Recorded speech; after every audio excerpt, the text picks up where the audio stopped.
Fala galera, tudo bem com vocês? Como passaram o fim de semana? Como foi o seu longão? Como foi a sua prova? Espero que tudo tenha corrido muito bem.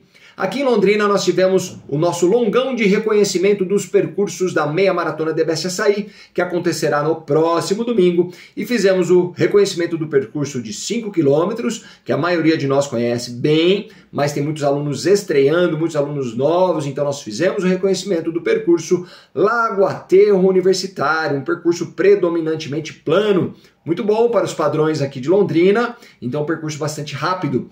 Fizemos o reconhecimento dos 5 km e acrescentamos mais alguns quilômetros aí para finalizarmos o longão dessa galera que vai fazer os 5K na Meia Maratona DBS Açaí. Também fizemos o reconhecimento do percurso dos 10 km, teremos vários alunos, vários atletas participando da corrida de 10 km no próximo domingo.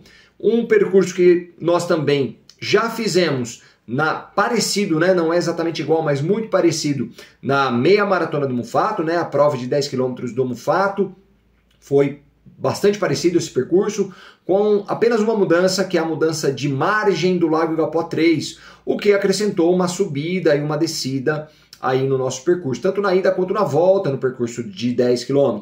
Uma subida bastante íngreme na ida, com uma descida longa, e na volta uma subida longa com uma descida bastante íngreme, então tomem bastante cuidado, pessoal dos 10 km, no retorno, na descida, para não descer ampliando a passada e aumentando demais o impacto sobre as suas articulações devido a uma maior ação da gravidade, da aceleração da gravidade numa descida tão íngreme como essa. Então, aumentem a cadência para aumentar o número de contatos com o solo, fazendo com que cada contato seja um pouco mais suave do que espaçando esses contatos, né? Aumentando o tamanho da passada e assim também o tempo de voo e o impacto com a aceleração da gravidade atuando por mais tempo na sua fase de voo, fazendo com que o impacto seja maior. Então o segredo é aumentar a cadência para que vocês tenham então uma descida mais suave, uma melhor absorção de impacto. Beleza, galera? Então cuidado nessa descida. Para o pessoal dos 21 km vai pegar somente esse trecho na ida e não na volta. Então vai pegar uma subida bem íngreme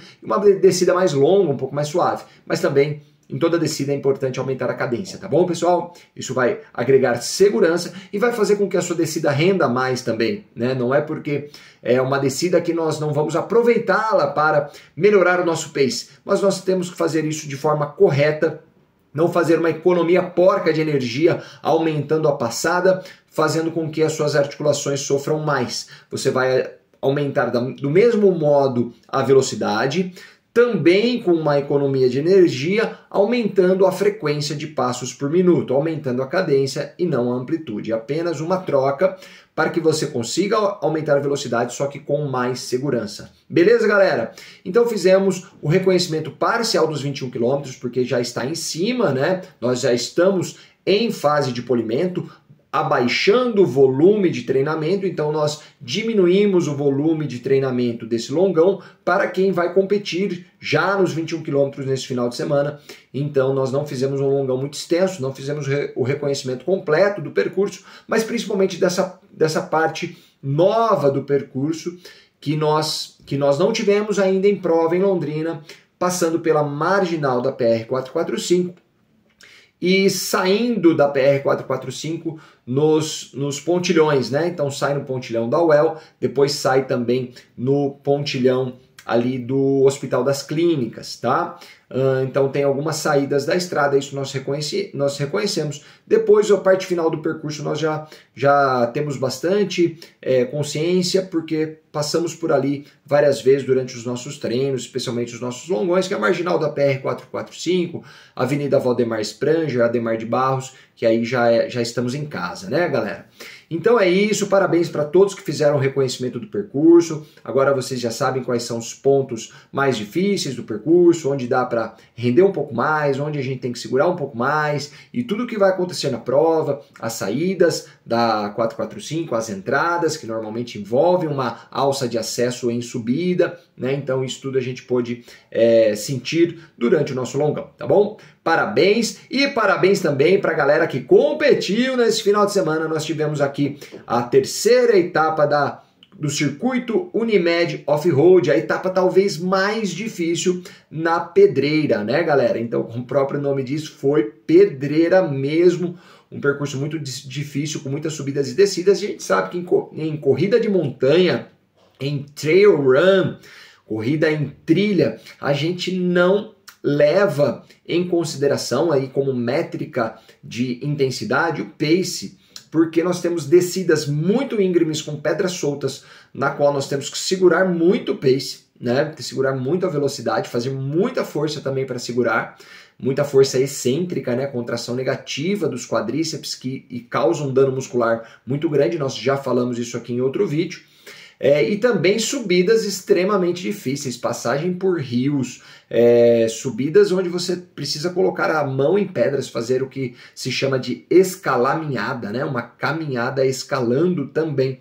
Então, uma prova muito dura. O pace não tem nada a ver com pace de corrida de rua, tá?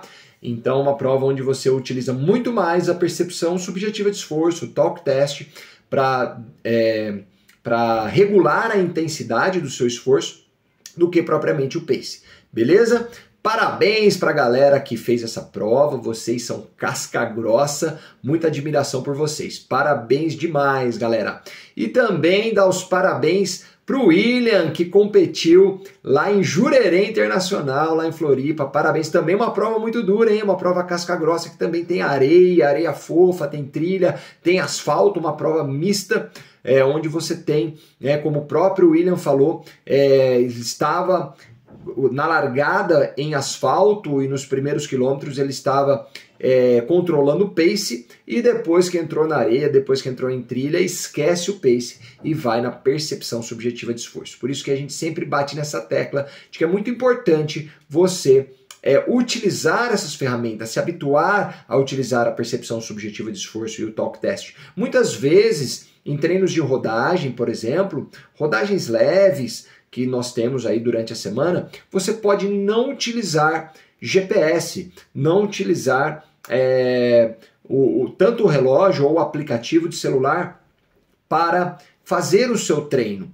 Você faz o seu treino, você pode usar um simples cronômetro para cronometrar o tempo de esforço e controlar a intensidade pela percepção subjetiva de esforço, tá? Isso vai ajudar você a compreender melhor o que está acontecendo com o seu corpo, o que aquela corrida está gerando de intensidade, de sensações de intensidade, de desconforto, durante a execução, tá? Isso vai fazendo com que você avalie melhor, tá? Ou mesmo não ficar olhando, você pode colocar ligar o seu GPS, colocar ali no cronômetro, vai avaliando a sua intensidade pela percepção subjetiva do esforço, pelo talk test, e no final você vê como foi o pace, para você ver se você está percebendo a intensidade de acordo com o pace e a zona de treinamento que a gente está trabalhando naquele treino, tá? Então isso é uma forma de você ir refinando essa percepção para provas como essa, ou para provas com muitas subidas e descidas, onde o pace também oscila demais. Tá bom, galera? Isso é fundamental para a gente se conhecer. Corrida é também autoconhecimento e você poder regular a intensidade de forma mais precisa durante provas e treinos também. Maravilha! Dados parabéns para todo mundo, vamos então para as explicações dos principais treinos dessa semana e nós vamos começar com o teste T30, uma sessão muito importante que todos os nossos alunos realizem. É o momento de nós atualizarmos, de nós calibrarmos as suas zonas de treino, as suas zonas de intensidade, as suas zonas de pace, tá, pessoal? Elas nos ajudam demais, essa tabela, né, que vai ser gerada a partir do teste T30, a partir desse teste que eu vou explicar já como funciona, vai ser gerada uma tabela com os paces de zona 1, de zona 2, de zona 3, de zona 4, zona 5, A, B, C, para que a gente possa, então, treinar de forma muito precisa. Treinos de baixa intensidade em zona 1, você vai saber qual é o pace que você deve correr.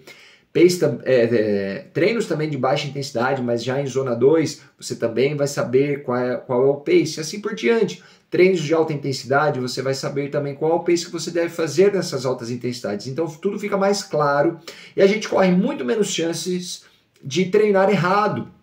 que acontece muito com corredores amadores, principalmente para quem treina sozinho, para quem não tem uma assessoria esportiva qualificada para trabalhar com você. É muito comum esses atletas fazerem um treino leve forte demais e o treino forte não tão forte assim, e estarem sempre treinando numa intensidade moderada, média, alta, ou ainda aqueles atletas que sempre saem para correr 5, 6, 7 quilômetros e querem sempre melhorar o seu pace, está sempre treinando em alta intensidade, e isso pode gerar desgastes excessivos, pode gerar overtraining, né, que é uma queda de imunidade, pode gerar lesões e também não faz melhorar alguns componentes do condicionamento físico que somente o treino de baixa intensidade pode oferecer, e o treino de alta intensidade oferece outros que somente ele também pode oferecer, adaptações fisiológicas benéficas para a nossa performance. Então a gente vai ter um melhor rendimento treinando corretamente em cada zona de treinamento, beleza? Isso ajuda também a gente a gente pôr em prática, executar um modelo polarizado de treinamento, principalmente na fase de preparação geral. Já na fase de preparação específica, a gente usa o modelo piramidal. Depois a gente pode explicar um pouco mais sobre esses modelos de distribuição de cargas de treinamento, mas as zonas de treinamento vão nos auxiliar demais a treinarmos corretamente também nesses modelos de distribuição de carga, tá bom, galera? Então isso só tem quem treina numa assessoria séria e qualificada, como aqui na Carpe Diem, fazendo já o merchan aqui para vocês, galera. Mas é isso aí, a gente estuda muito, lê muito, está sempre atualizando o nosso sistema de treinamento, está sempre trazendo o melhor do cenário do treinamento para vocês, tanto no que tange a melhoria de performance quanto a prevenção de lesões, né? Que isso que mais nos interessa. Beleza, galera? Então, como vai funcionar esse teste, afinal, que determina as zonas de treinamento? É um teste no qual nós vamos estimar, essa é a palavra que eu estava procurando, estimar o segundo limiar de lactato. O segundo limiar de lactato é uma dos três marcadores fisiológicos que é muito importante para nós. E a partir da determinação do segundo limiar de lactato, que nós vamos então calcular qual é o primeiro limiar de lactato e também a velocidade de VO2 máximo, né? Então, o primeiro limiar de lactato, ele determina até onde vai a baixa intensidade. Entre o primeiro limiar e o segundo limiar, nós temos a determinação das intensidades moderadas. Do segundo limiar até o VO2 máximo, nós temos uma intensidade alta, e acima do VO2 máximo nós temos intensidades altíssimas, né, que são estímulos neuromotores, como a gente costuma nomear. Estímulos neuromotores têm uma função muito mais de melhorar a coordenação neuromuscular, coordenação cérebro-músculo, e também puxa o VO2 para cima, né, como está acima do VO2 máximo, puxa o VO2, puxando o VO2, puxa os outros três também para cima. Então os treinos de altíssima intensidade, em alguns momentos do nosso treinamento, por exemplo, no período de base, no final do período de base, eles são bastante interessantes, tá? Mas muito bem, então a gente quer determinar, ou melhor, estimar o segundo limiar de lactato, porque para determinar o segundo limiar de lactato, nós teríamos que fazer um exame laboratorial, coletando sangue aqui do lóbulo da orelha e medindo diretamente o lactato. Isso é uma determinação de segundo limiar de lactato. A gente determina o primeiro e o segundo limiar de lactato por esse teste. Mas esses testes existem, pessoal, não para que nós, cidadãos comuns, façam, mas sim para atletas de elite, e a partir desse teste, os pesquisadores desenvolvem cálculos, desenvolvem fórmulas que vão fazer com que a gente possa estimar com bastante precisão esse segundo limiar de lactato sem coletar sangue de vocês, utilizando um aparelho super caro, né, algo muito distante da nossa realidade do treinamento amador. E, de fato, não precisamos, porque os testes estimativos é utilizado, inclusive, com atletas de alta performance, para também não ficar incomodando o atleta com agulha o tempo todo, né? Na verdade, não é nem uma agulha, tem um outro nome agora, me fugiu, mas é uma pequena lâmina, né, que faz um orifício, um buraquinho aqui na orelha. Hoje também se usa bastante aquela agulhinha de dedo, né, como de insulina, de medir glicemia, tá? Bom, enfim, o teste estimativo ele é utilizado inclusive com atletas de alta performance, porque os cálculos são muito bem elaborados para que a gente tenha um resultado muito próximo do que acontece em laboratório. Então a ideia é justamente fazer cálculos cada vez mais próximos do teste de determinação, do teste a partir da coleta de sangue, para que a gente possa utilizar com as pessoas de uma forma mais confortável e do mesmo modo precisa. Beleza? Então o teste consiste em você aquecer muito bem e depois fazer 30 minutos de corrida num percurso plano, tentando percorrer a maior quilometragem possível. Se você usa um GPS de pulso ou se você usa o aplicativo de celular, você vai então cronometrar ali os 30 minutos cravados, não pode ser 30 minutos e alguns segundos, nem 29 minutos e 50 segundos, é muito importante que você pare o seu relógio, o seu GPS com 30 minutos e tenha ali a informação da quilometragem. Quilômetros e metros também são muito importantes, os metros, tá? Percorridos em 30 minutos na maior intensidade possível, tá, pessoal? Para quem já fez esse teste ele é realizado em Z4, em zona 4, então é praticamente realizado em cima do segundo limiar de lactato.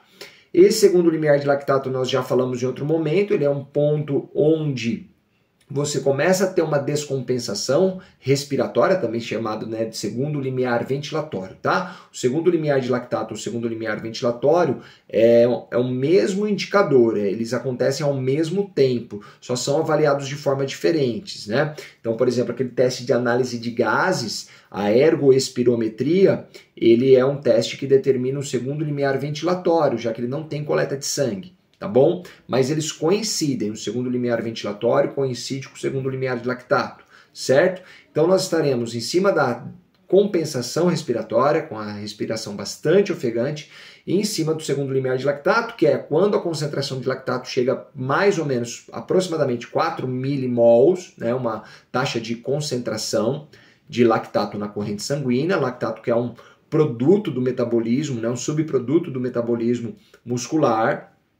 Quando há uma participação maior anaeróbia, porque as vias aeróbias, né, as vias de energia aeróbias já estão no limite, oferecendo tudo, e a participação anaeróbia começa a crescer muito, e aí começa a gerar fadiga. Quando você passa desse limite, quando você passa desse segundo limiar, você entra em fadiga, porque a taxa de produção de lactato e principalmente de íons de hidrogênio, que também acontecem juntas, tá? Então o lactato é apenas um indicador de que o hidrogênio está sendo produzido em grande quantidade, causando um estado de acidose que vai gerar fadiga, vai gerar a interrupção do treino, né, da intensidade, interrupção da intensidade. Você não consegue mais sustentar aquela intensidade, né, por muito tempo e você ou diminui a intensidade ou se continuar nela você vai ter que parar mesmo, tá? Então a gente vai estar em cima desse fio da navalha, onde se você forçar um pouco mais você quebra e se você não forçar tanto você não estará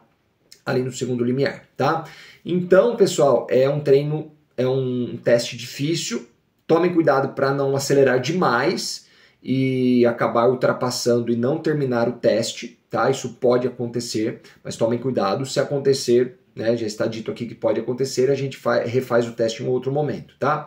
Mas tentem, então, não forçar muito, especialmente no começo, né? Porque no começo você pode sentir que está confortável. Tente acelerar depois da metade do teste um pouquinho, se você conseguir, certo? Até porque você tem um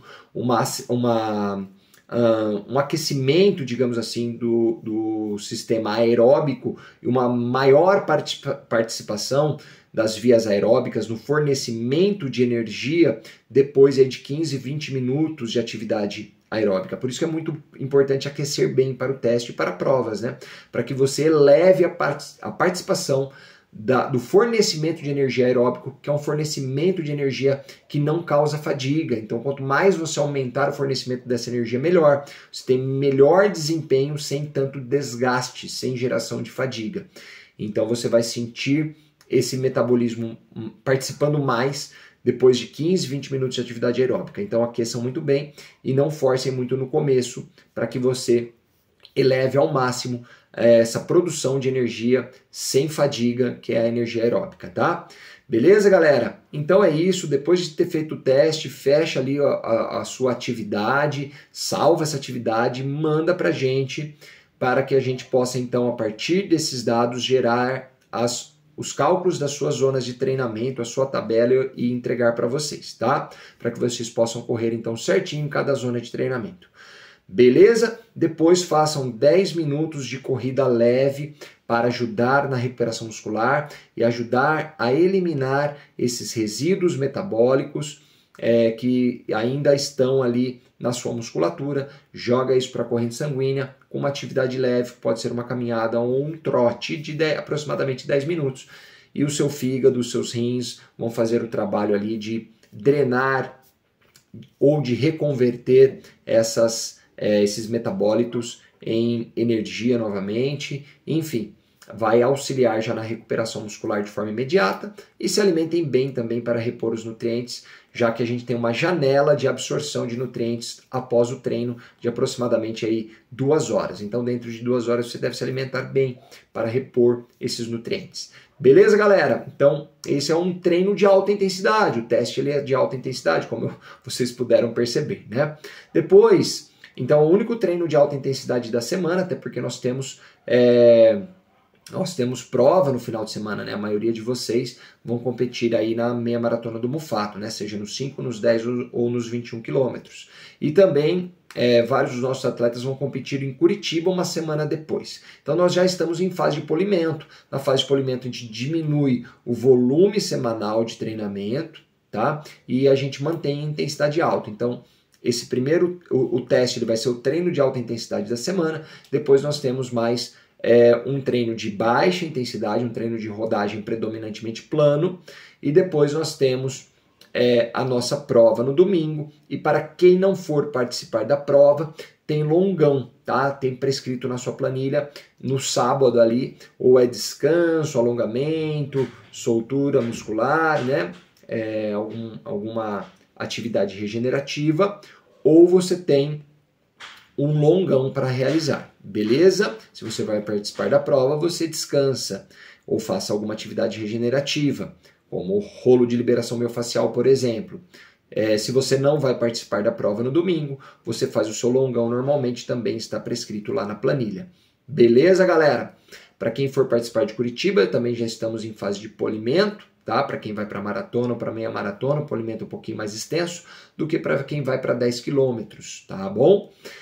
Para quem não vai competir, vocês têm mais rodagens para fazer, o volume maior de treinamento aí para fazer também está prescrito na sua planilha, é só você ler e qualquer dúvida entrar em contato conosco. Maravilha, acho que ficou tudo bem explicadinho. Qualquer dúvida, mande mensagem pra gente, tá, galera? É isso aí, caprichar no polimento, tá? Caprichar na intensidade dos treinos de alta intensidade que temos e também respeitar os treinos de baixa intensidade e os dias de descanso, os dias sem corrida.